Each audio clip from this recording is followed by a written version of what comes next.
शेतकरी मित्रांनो, आपण आता मक्याच्या प्लॉटमध्ये आहे आणि तुम्ही इथे जर बघत असाल तर खाली मक्याची जी पानं आहेत ही सुकत आहेत पूर्ण प्लॉटमध्ये.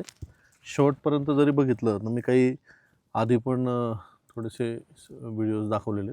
चारकोल रॉटचा हा एक प्रकार आहे.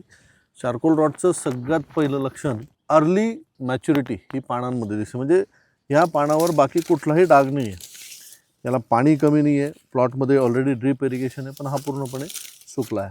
काही ठिकाणी खोडांवर काळपट डाग आपल्याला दिसतील. मी डाग तुम्हाला दाखवतो. हा संपूर्ण खालचा भाग जर तुम्ही बघितला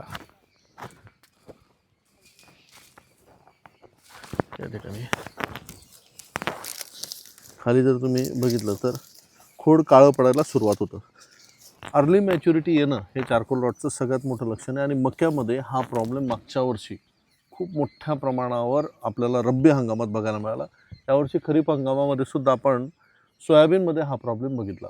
तर याच्यासाठी ज्या शेतकरी बांधवांकडे ड्रीप आहे त्यांच्यासाठी फार सोपं काम आहे. दोन पर्याय मी तुम्हाला सजेस्ट करतो. एक, केमिकलमध्ये एकतर वार्डन एक्स्ट्रा 250 ml प्रति एकर ड्रिपने सोडून टाका. पण जैविकमध्ये जर गेलात तर थोडा लॉंग टर्म रिझल्ट मिळेल. मे बी पुढच्या पिकासाठी सुद्धा फायदेशीर राहील. त्यासाठी ट्रायकोडर्मा NX जे डेक्स्टॉस बेस असेल, कुठल्याही कंपनीचं घ्या पण ते डेक्स्टॉस बेस पाहिजे.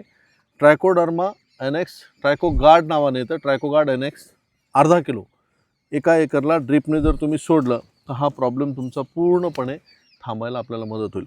फवारणी करणं हे जास्त संयुक्तिक आहे, परंतु या प्लॉटमध्ये शक्य होणार नाही किंवा ज्याचं एकरेज जास्त आहे त्या ठिकाणी शक्य होणार नाही. तर चारकोल रॉट कंट्रोल करण्यासाठी ट्रायकोगार्ड NX अर्धा किलो प्रति एकर ड्रिपने सोडा. थोडा बजेट असेल तर सोबत ह्युमॉल गोल्ड अर्धा किलो हे ड्रिपने सोडा, म्हणजे अपटेक व्हायला पण चांगली मदत होईल.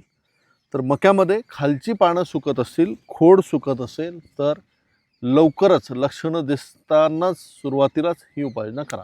धन्यवाद.